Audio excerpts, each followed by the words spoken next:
Tumekuja kugundua kwamba katika matatizo mengi yanayotokea katika ndoa za kisasa na wanaume, miongoni mwa wanaume ni sababu. Kiukweli kama hamkusimamia haki za wake zenu, mtajikuta mmevuruga ndoa zenu, mtajikuta ndoa zimekuwa na vurugu sana kaka zetu. Kama mwanaume anaenda kula marestora, anaacha mke wake hapo, amemnunulia maharage anamfanya mnyonge, amemnunulia dagaa, yeye anaenda kula kuku huko alipo, anakula gisa anavyojisikia, anakuja nyumbani yeye ameshiba. Mke amejitahidi kupikia chakula kizuri, amefanya chapati zake, amefanya mchuzi mzuri. Angalau mwambie mke wangu mashallah chakula chako kitamu, ili kesho apate tena nguvu za kuweza kupika kingine kizuri. Ila mwanaume hata kumwambia mke wako asante mke wangu, aidha chakula ni kitamu, unamkata nguvu sana.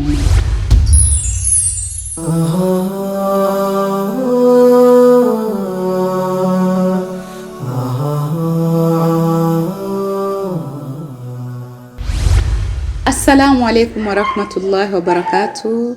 Tunamshukuru Allah subhanahu wa ta'ala kutujalia kutupa tena uhai na pumzi kwa siku ya leo, na tunastaka rehma na amani zimwendee mtume wetu Muhammad sallallahu alaihi wasallam. Ndugu zangu, tena mara nyingine katika kipindi chetu Mwangaza tunaangazia dunia. Leo tunazungumzia mambo matatu ambayo mwanamke yeyote hapashi kuwa nayo. Au ni Muislamu asiyo Muislamu, hayapendezi kwa jinsia ya kike mwanamke kuwa na mambo haya.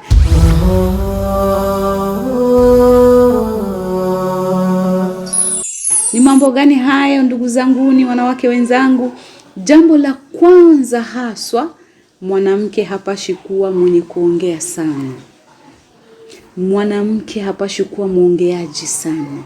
Mwanamke ni ule mwenye kustiri ulimi wake kabla ya kutamka neno, ajue anatamka nini, wakati gani, kwa watu gani, kwa muda gani. Zungumza maneno wakati unaofaa, maneno yanayofaa kwa watu wanaofaa. Maana neno tu lenyewe linaweza kukufanya ukadhalilika katika dunia. Neno lenyewe linaweza kuonekana kama wewe ni mwanamke ambaye haufai katika dunia. Haswa tunaenda kwa waume zetu. Mwanamke mwenye kumtilia mwanamume wake mdomo juu, akaongea maneno yasiyofaa mbele ya mwanaume ambaye anajua ndiye kiongozi. Mwenyezi Mungu kampa daraja, ar-rijali kawamuna la nisaa. Mwanaume ni kiongozi wa mwanamke, anapozungumza kaa kimya. Mtume Muhammad sallallahu alaihi wasallam Mwenyezi Mungu aliamrisha waja wakati mtume anazungumza wote wakae kimya, wasipandishe sauti mbele ya mtume.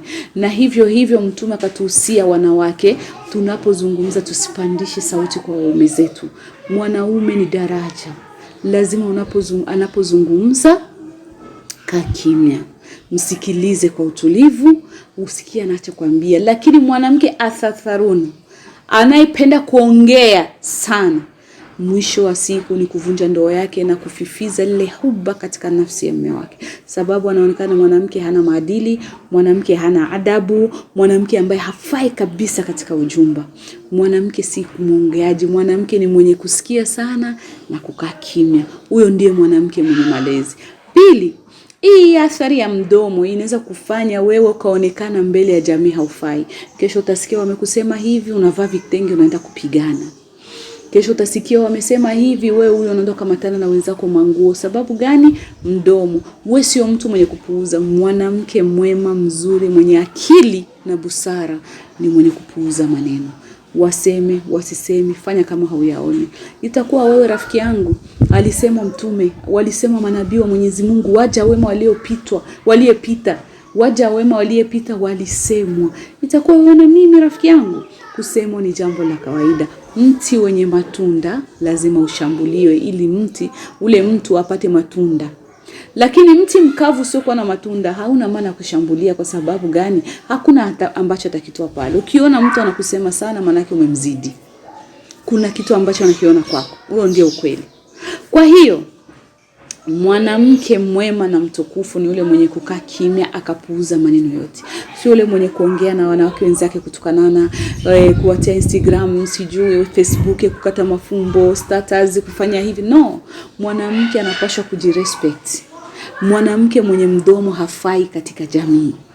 Kuongea maneno mengi yasiofaa, kujibia wenzako maneno mabaya, yani hata majirani hawana tena raha sababu ya mdomo. Unaongea sana mpaka majirani unawanyima raha. Mwanamke katika dini yetu wa Kiislamu haupashi kukosesha majirani wako raha.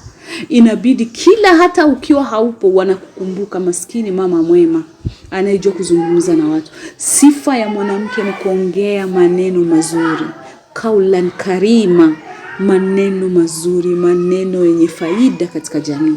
Sio kuongea tu gisi unavyojisikia. Na sio kila neno linalokuja mdomoni lazima uliseme, kuna wengine unapuuza. Kwa hiyo athari kubwa ya mwanamke mwenye mdomo, kwanza hajengi ndoa yake, pili jamii inamchukia, tatu majirani wote wanamsema vibaya. Ndipo hata ukipata tatizo kila mtu anasema afadhali hivyo ameondoka. Sasa kwa hiyo ndugu zangu kina mama, na wahusia nikihusia nafsi yangu, tuwe wanawake wastaarabu ambao hawana maneno mengi bali wana vitendo vingi. Mwanamke jasiri ni kuonesha vitendo, kufanya mambo mazuri katika jamii na asijali maneno ya wasema. Hilo ni la kwanza.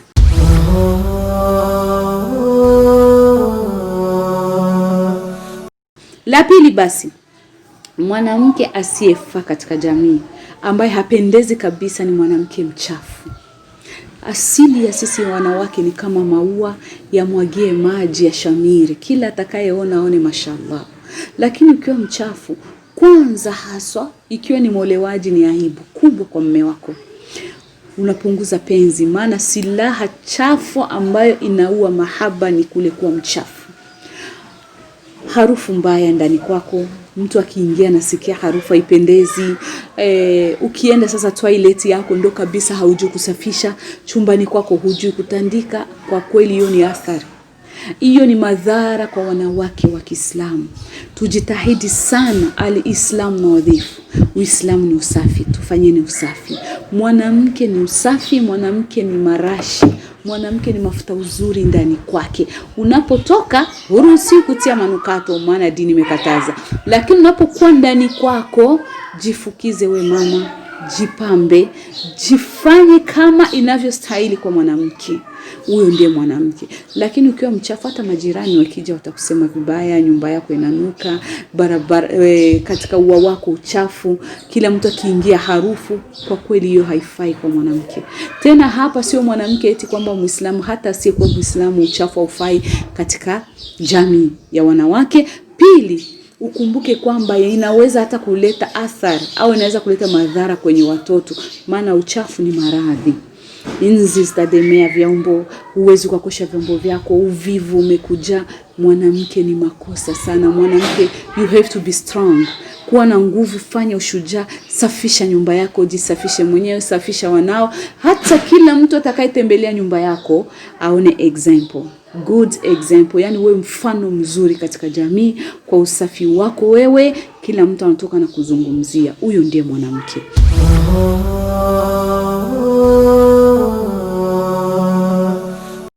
Jambo la tatu, dada zangu, mwanamke asiyeridhika hafai katika jamii. Hafai. Kuridhika ni fadhila. Mwenyezi Mungu anatuambia ule atakaye shukuru kidogo basi nitamzidishia. Je, sisi tunashukuru kile kidogo ambacho Mwenyezi Mungu katupa? Lazima tushukuru. Na ikiwa wewe sio mwenye kuridhika, basi ujue madhara yatakuwa makubwa. Mfano, una mume wako wa ndoa, hukuridhika naye, unafikiri madhara yake yatakuwa nini? Utaanza kuchati na wengine, utaona mume wako hafai, ukaanza kufanya mambo ambayo Mwenyezi Mungu hayapendi. Lakini ukiridhika na mume wako, Mwenyezi Mungu atakupenda zaidi, sababu umeshukuru ile neema ambayo amekupa, na utakuwa kwenye maisha ya furaha ambayo ni maisha ya amani. Lakini ukianza kwenda nje ya ndoa yako, utakuwa kwenye maisha ya karaha na kukosesha amani, sababu hawezi kuwa mtu na amani wakati anajua kunafanya mambo ambayo yamridhishi Mwenyezi Mungu. Wanakuambia Waswahili, raha jipe mwenyewe, usingoje kupewa. Jipe raha dada yangu, rizika na kidogo ambacho Mungu amekupa. Mmearifiwa kwenye harusi, umeona mwenzako kavaa sipere na unataka kuvaa hivyo, hali ya kuwa mume wako hana uwezo wa kununua hiyo sipere, hana na uwezo wa kanga. Ridhika na ile kanga, na utakaporidhika, kuko siku Mwenyezi Mungu atampa daraja mume wako, atapata kipato kizuri na akanunua vingi vizuri kwa ajili yako. Kuridhika ni jambo muhimu sana kwa wanawake. Na kinyume cha kuridhika basi ni maasi na maradhi. kwa sababu utaenda kufanya mambo yasiwezekana, ukafanya hata uzinifu ili upate na wewe bazee, upate hivi, na mwisho unakuja kujikuta unaumwa, watoto zako na waacha mayatima kwa sababu ya tamaa. Kwa hiyo mambo ambayo yanakatazwa ni kutokuridhika. Kuridhika ndiyo jambo muhimu katika jamii. Kwa hiyo haya matatu ninayokumbusha ndugu zanguni: kwanza, kutokuridhika ni makosa, inabidi uridhike. Pili, kuwa msafi ni wajibu, kuwa mchafu ni sumu ya mahaba. Cha tatu ndugu zanguni, kuwa mwanamke msemaji, kusengenya. Leo unaongea huyu, kesho naongea haya, kesho naenda kusutana, kesho hii haifai. Kuwa mwanamke mwenye kupuuza na uangalia yanayokuhusu na yanayohusu mume wako na familia yako na yanayohusu jamii, ishi nao kwa ihsani. Hiyo ni nasaha ya siku ya leo. Wa salamu alaykum wa rahmatullahi wa barakatuh.